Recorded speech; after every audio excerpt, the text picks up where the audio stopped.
Why nice people always end up being alone. The plight of the nice person. The one who is always giving, always understanding, always there when needed. And yet, so often they find themselves alone, bewildered by the emptiness that follows a life of constant selflessness. Let us explore this paradox, not as a problem to be fixed, but as a curious dance of human relationships. Many people wear niceness like a mask, a carefully crafted facade to make life smoother and interactions less confrontational. This mask often emerges from a deep-seated desire to be accepted, to belong, and to avoid the discomfort of rejection. On the surface, being nice seems harmless after all. It's better to be kind than cruel, right? But when niceness becomes a default mode of interaction, it can distort relationships and lead to a profound sense of loneliness. Niceness, in this sense, isn't the same as kindness. Kindness is genuine and arises from a place of abundance and natural expression of care and empathy for others. Niceness, on the other hand, is often performative, rooted in fear rather than authenticity. It's an act of self-preservation, a way of navigating a world that can sometimes feel harsh and unforgiving. Nice people often hesitate to express their true feelings or opinions because they fear upsetting others. They say yes when they mean no, agree when they'd rather dissent, and smile through discomfort just to maintain harmony. This dynamic may initially attract people. After all, who wouldn't want to be around someone who always agrees, always supports, and never causes a fuss? But over time, relationships based on niceness can feel shallow and one-sided. The nice person becomes a giver of time, energy, and emotional labor while their own needs and desires go unnoticed or unacknowledged. This imbalance often leads to feelings of invisibility. They might wonder, do people like me for who I am or just for what I can do for them? The mask of niceness also prevents authentic connection. True intimacy requires vulnerability, the willingness to show not only your light but also your shadows.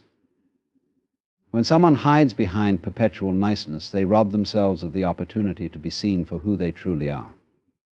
They present an image of perfection, of unwavering support, and of endless patience. But no one can sustain that forever. Beneath the mask, there is often frustration, exhaustion, and resentment feelings that the nice person suppresses because they fear these emotions will drive others away. Ironically, the very behavior meant to attract connection often results in isolation. People may begin to take the nice person for granted, assuming their kindness comes effortlessly and without cost. They may even perceive the nice person as lacking depth or individuality, mistaking their accommodation for a lack of personality. The nice person, meanwhile, may feel used, undervalued, and alone, caught in a cycle where they give but rarely receive. Breaking free from this cycle requires courage. It means daring to take off the mask and show up authentically, even if that authenticity sometimes leads to conflict or rejection. It means learning to set boundaries, to say no, without guilt, and to prioritize self-respect over the fleeting comfort of approval. Only by letting go of the need to be perpetually nice can one create space for relationships built on mutual respect, honesty, and genuine connection. Emotional exhaustion is an inevitable consequence for people who constantly give of themselves without balance or reciprocation. For those labeled as nice, this pattern often stems from an ingrained sense of responsibility to prioritize the needs and emotions of others above their own. While the act of giving may bring initial satisfaction, over time the imbalance takes its toll, leaving the nice person drained and depleted. The issue lies in the unspoken expectations tied to being nice. Nice people often feel compelled to be endlessly available to listen, to support, to console without considering their own emotional capacity. They take on the role of the caretaker in relationships, shouldering the burdens of others while neglecting their own needs. Over time, this one-sided dynamic becomes unsustainable. Just as a physical muscle wears out with obvious emotional reserves are finite and require replenishment. When someone gives and gives without taking the time to recharge, exhaustion becomes inevitable. Another factor contributing to emotional exhaustion is the inability to say no. Nice people frequently struggle with setting boundaries, fearing that saying no will make them appear selfish or unkind. This fear drives them to accept responsibilities, commitments, and emotional labor that far exceed their capacity. They become the go-to person for advice, the mediator in conflicts, or the one who always steps in to help, even at the cost of their own well-being. The pressure to maintain this image of niceness adds an additional layer of stress, as they feel they must consistently meet the expectations of others. Compounding the problem is the lack of reciprocity in many of these interactions. People who are accustomed to receiving support from a nice person may not think to offer the same in return. This isn't always out of malice sometimes. It's simply because the nice person has conditioned those around them to see them as a perpetual giver. Over time, the imbalance becomes normalized, and the nice person's silent struggles go unnoticed. The result is a profound sense of isolation, as the nice person feels invisible, their own needs disregarded or overlooked. Emotionally exhausted individuals often begin to experience physical and mental symptoms as well. Sleeplessness, anxiety, and even physical illness can arise when the body and mind are pushed beyond their limits. The nice person might find themselves increasingly irritable or resentful, feelings they suppress because they conflict with their self-image as kind and accommodating. This suppression creates a vicious cycle. The more they hide their exhaustion, the more they're expected to continue giving, and the deeper their exhaustion becomes. Breaking free from this pattern requires a shift in perspective. Nice people must learn to recognize that their worth is not tied to how much they give to others. They need to develop the courage to prioritize self-care, to set boundaries, and to say no without guilt. By doing so, they create space to restore their emotional reserves, enabling them to give from a place of abundance rather than depletion. Emotional exhaustion isn't a sign of weakness, it's a signal that balance is needed, a reminder that even the kindest hearts deserve rest and care. A lack of boundaries is one of the most significant challenges faced by people who identify as nice. Boundaries are the invisible lines that define where your needs, responsibilities, and personal space begin and end. When these lines are unclear or non-existent, others can easily overstep, intentionally or unintentionally, leaving the nice person feeling used, unappreciated, or even resentful. Despite the discomfort this causes, many nice people struggle to set boundaries, fearing that doing so will make them appear selfish, unkind, or unlikable. At the heart of this issue is a deep desire to avoid conflict. Nice people often prioritize harmony in their relationships and believe that saying no or asserting their limits will upset others or cause tension. This fear of confrontation leads them to agree to requests they don't want to fulfill, take on responsibilities that aren't theirs, or tolerate behavior that feels disrespectful or draining.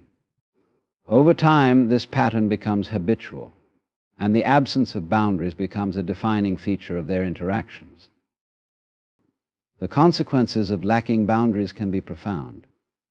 Without clear limits, nice people often find themselves overwhelmed, juggling the needs and demands of others at the expense of their own well-being.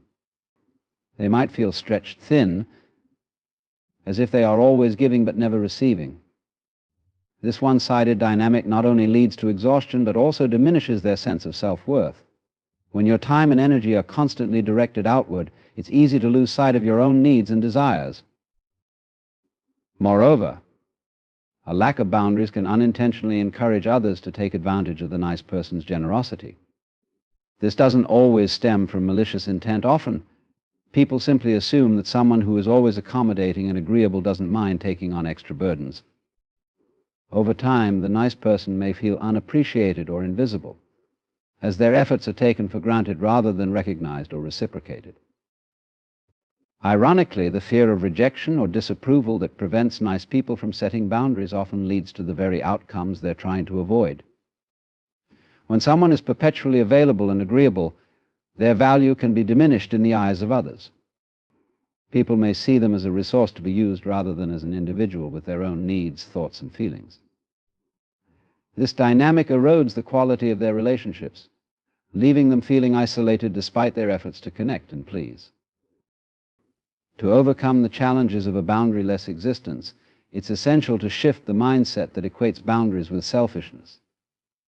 Setting boundaries isn't about rejecting others, it's about honoring yourself. It's about recognizing that your time, energy, and emotional well-being are finite, and that protecting them is an act of self-respect. By saying no when necessary, you're not being unkind, you're being authentic and ensuring that your relationships are built on mutual respect and understanding. Learning to set boundaries takes practice, especially for those unaccustomed to asserting their needs.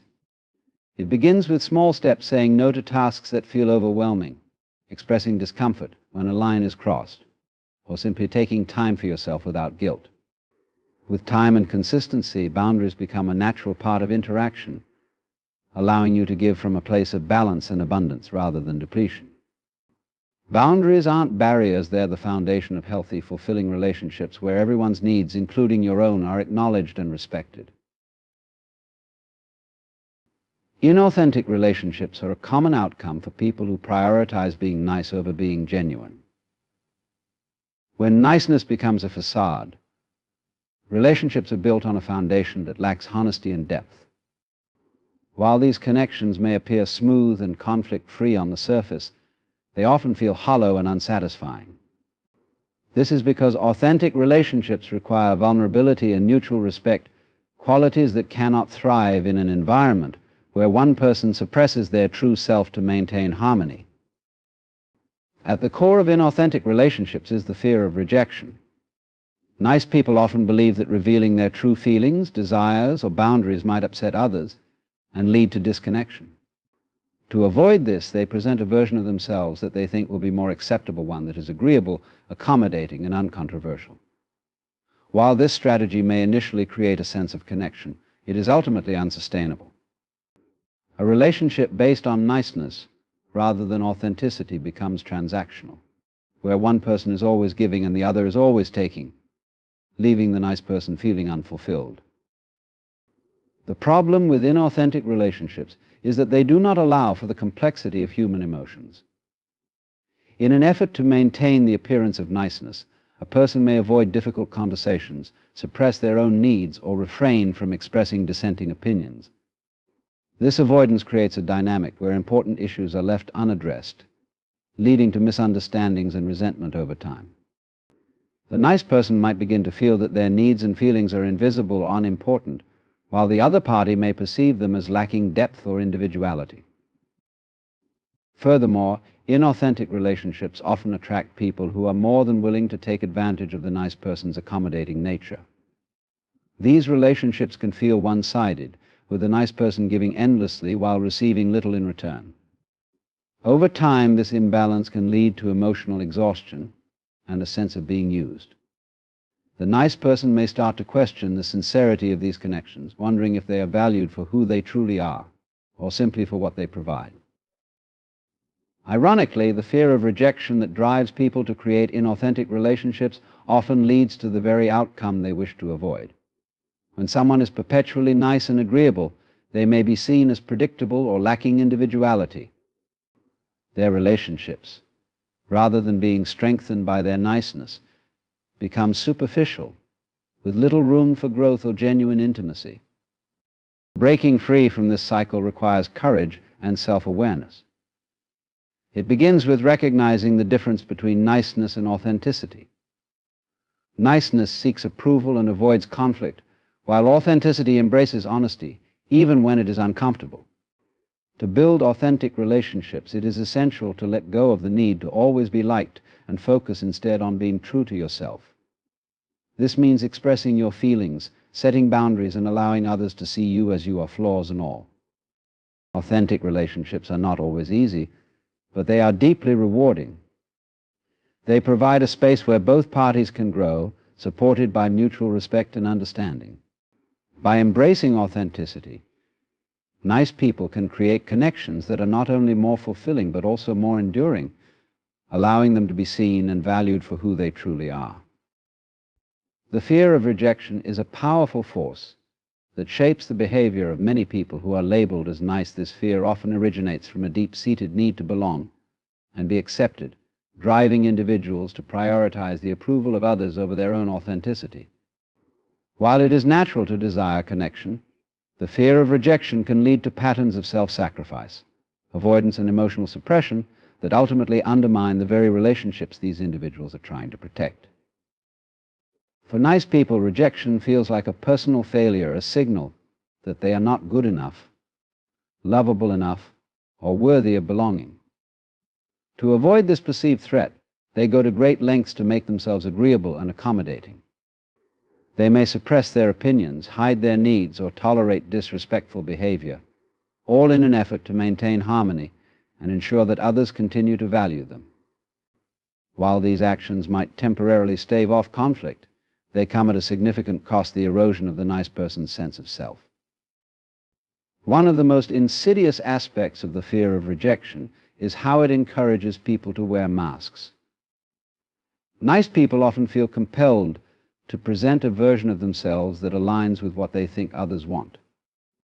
They smile when they feel like crying, agree when they want to disagree, and stay silent when their hearts are screaming to speak. Over time, this inauthenticity can lead to a profound sense of loneliness. Even when surrounded by people, they may feel unseen because the connections they have built are with their facade, not their true selves. The fear of rejection also keeps nice people trapped in a cycle of overgiving. Believing that their worth is tied to how much they do for others, they overextend themselves in relationships, hoping their efforts will secure affection and loyalty. However, this dynamic often backfires. Rather than fostering deeper bonds, it creates an imbalance where the nice person's contributions are taken for granted or even exploited. This can leave them feeling unappreciated and resentful, yet still unable to pull back for fear of losing the relationship entirely. Ironically, the fear of rejection often leads to behaviors that invite the very outcomes they dread. By avoiding conflict and suppressing their needs, nice people may come across as passive or lacking in depth, which can diminish respect and intimacy in their relationships. Others may view them as overly agreeable or unassertive, making it harder to form genuine connections. In trying so hard to be liked, they risk being overlooked or undervalued. Overcoming the fear of rejection requires a shift in mindset. It involves recognizing that rejection is not a reflection of one's worth, but a natural part of human interaction. Not everyone will resonate with who you truly are, and that is okay. The key is to embrace authenticity, to express your feelings, set boundaries, and take the risk of being vulnerable. While this might lead to occasional rejection, it also creates the opportunity for deeper, more meaningful connections with those who value you for who you really are. By letting go of the fear of rejection, nice people can free themselves from the exhausting need to please everyone. They can cultivate relationships built on mutual respect and understanding, discovering that true connection comes not from being everything to everyone, but from being unapologetically themselves. The path to authenticity is a journey of rediscovery, a process of peeling away the layers of societal expectations, self-imposed roles, and fear-driven behaviors to uncover the essence of who you truly are. For those who have spent their lives being nice to maintain peace and gain acceptance, this path can feel daunting but also deeply liberating. Authenticity is not about abandoning kindness or compassion. Rather, it is about aligning your actions and words with your inner truth, allowing your genuine self to shine through. At the core of authenticity lies self-awareness. This begins with introspection, taking the time to examine your motivations, values, and desires. Why do you say yes when you want to say no? Why do you suppress your feelings to avoid conflict? These questions are not meant to provoke guilt, but to encourage understanding. Often, nice people operate on autopilot, driven by habits formed long ago to cope with fears of rejection or disapproval. Recognizing these patterns is the first step toward breaking free from them. Another vital aspect of authenticity is the courage to embrace vulnerability. Authenticity requires honesty, not just with others, but with yourself. It means acknowledging your strengths and weaknesses, your joys and fears, and presenting them openly rather than hiding behind a mask of perfection. Vulnerability can be terrifying because it exposes you to judgment or rejection, but it is also the key to genuine connection. People are drawn to authenticity because it is relatable and real. It invites trust and fosters intimacy in relationships. setting boundaries is an essential practice on the path to authenticity. Boundaries define where you end and others begin, ensuring that your time, energy, and emotions are respected. For nice people, setting boundaries can feel selfish or harsh, but it is an act of self-respect that ultimately enhances relationships. When you communicate your needs clearly, you allow others to understand and appreciate the real you rather than taking your endless accommodation for granted. Boundaries also prevent the resentment and burnout that arise from overextending yourself. Authenticity also requires letting go of the need to please everyone. This is perhaps one of the most challenging aspects of the journey because the fear of disapproval runs deep. However, true freedom lies in recognizing that you cannot control how others perceive you. What you can control is how faithfully you live in alignment with your values and desires. The right people, those who resonate with your authenticity, will remain in your life, while others may drift away. This natural process creates space for deeper, more meaningful connections. Finally, authenticity involves embracing imperfection. Many nice people strive for an idealized version of themselves, believing that they must always be kind, accommodating, and flawless to be worthy of love. Yet it is our imperfections that make us human and relatable. Allowing yourself to be imperfect is not a weakness, but a strength that demonstrates self-acceptance and inspires others to do the same. Walking the path to authenticity is not a one-time decision, but a lifelong practice. It requires patience, self-compassion, and the willingness to grow. As you shed the layers of inauthenticity, you will find a profound sense of freedom and fulfillment, discovering that being true to yourself is the most powerful and rewarding way to live.